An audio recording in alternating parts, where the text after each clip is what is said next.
Hey guys, it's me! Welcome back to the Scotland series. I'm sorry I couldn't get an episode out for you last week. My schedule's kind of shifting around, so I might have to go to making a video every other week. I know, it's terrible. But hey, it's the best I can do. And don't worry, there's plenty of other dumb stuff to watch on YouTube in the meantime. Anyway, let's pick up our story.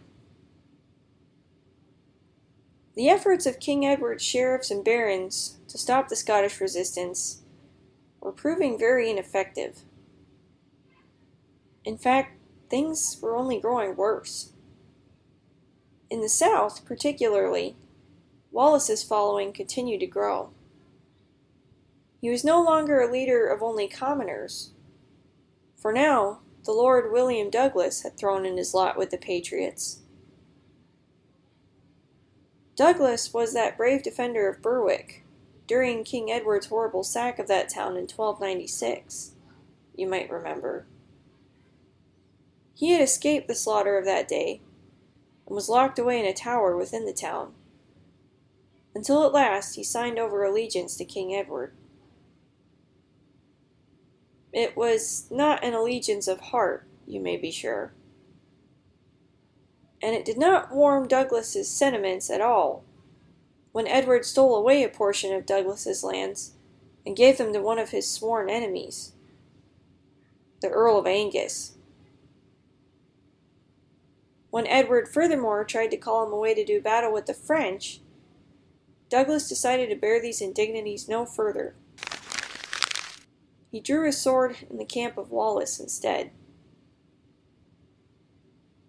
One of the very first things that Douglas and Wallace did together was to make an attack on Scone. It was a very strategic place to strike, in more ways than one. Firstly, this was the place that the English had adopted as their treasury in Scotland. And secondly, taking back Scone from English hands would be a very symbolic assertion of independence. For this was the place where every Scottish king had been crowned since the nation began. Thus, a victory would not only gain much needed funds, but it would also be a symbol of their intentions to retake their kingdom. The attack was a successful one, and was met almost without resistance, for the English governor there had fled away when warned of Wallace's advance. Matters in the north stood no better for the English. Andrew Moray had succeeded in retaking 6 castles, including Urquhart, which fell before his second attempt. More and more things were spiraling out of Edward's control. He thought about the Scottish nobles lying in his prisons, and decided to put them to some kind of use. He released several of them on the condition that they would go help fight against their rebellious countrymen. It would be a good test of their new loyalty to him, he thought. One of the Scottish nobles who went to go fight against his own people was a young man named Robert Bruce. He wasn't that Robert Bruce which strove for the crown against John Balliol. That Robert had died in 1295. This Robert was the grandson of that man. He had never suffered the trial of an English prison, for his father was a weak man who had bowed the knee to Edward long before the evil day of Dunbar. In fact, Robert's father had given all his lands in Scotland to him, so that at a very young age he had become the Earl of Carrick and Lord of Annandale. Young Bruce's orders were to lay waste the lands of Lord Douglas. He was to destroy the tenants' houses and crops, raid the castle, take his horses, in short, to damage and pillage anything that he could. Yet, as Bruce rode away on this awful mission, something happened to change his mind. Instead of riding to the lands of Douglas, he went straight to Annandale and called his men to arms against Edward. We can't really know what he was thinking that day, but the old chroniclers tell us in their stories that he said thusly: "No man holds his own flesh and blood in hatred, and I am no exception. I must join my own people and the nation in which I was born. I ask that you please come with me, and you will be my counselors and close comrades." Bruce joined his forces with those of the brave Bishop of Glasgow, James Stewart, and even with Lord Douglas himself. Messengers came from King Edward, commanding him to cease this nonsense and help his kinsman, John de Warenne, to fight against the Scots. But Bruce wouldn't listen. By midsummer, the Scottish and English armies had amassed near Irvine and were ready for battle. Well, in looks, perhaps, but not in spirit. The truth is, there was no real unity within the Scottish camp. There was much disagreement over what should be done, and no leader strong enough to put himself at their head.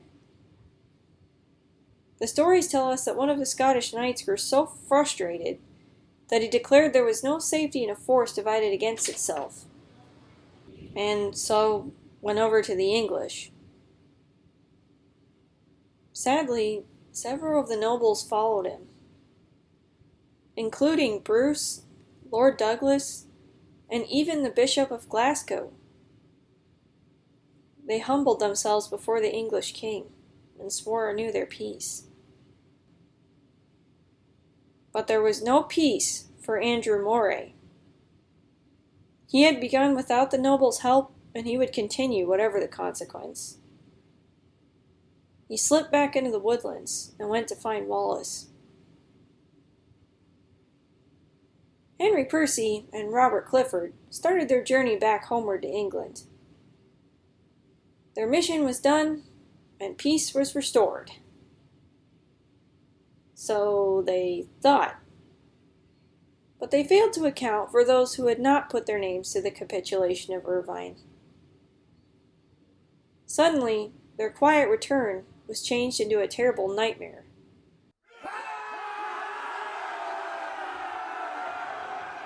Wallace and Moray attacked them and chased them down with vicious fury all the way down to the very border. The message was clear. This war was not over. King Edward decided to change his tactics in dealing with Andrew. He sent Andrew a message, telling him that if he would come to England and hand himself over as a hostage, then he would release his father from the Tower of London and allow him to go fight in the wars in France. The king swore to Andrew that he would be allowed to safely travel to England, and that he would not harm him. This must have been a hard decision for Andrew to make. Surely he loved his father and wished to free him from his prison, but if he went, it would only be to send him to fight in a bloody, pointless war for a tyrant. And could Edward's word be trusted? The king had broken his word at other times, and the manner in which Scottish rebels were treated in these days was no laughing matter. Death was the best thing Andrew could expect at the hands of the English king. There was not even really a guarantee that Andrew's father would be released. As much as his heart must have ached for his father's suffering, Andrew knew that he could not go to England.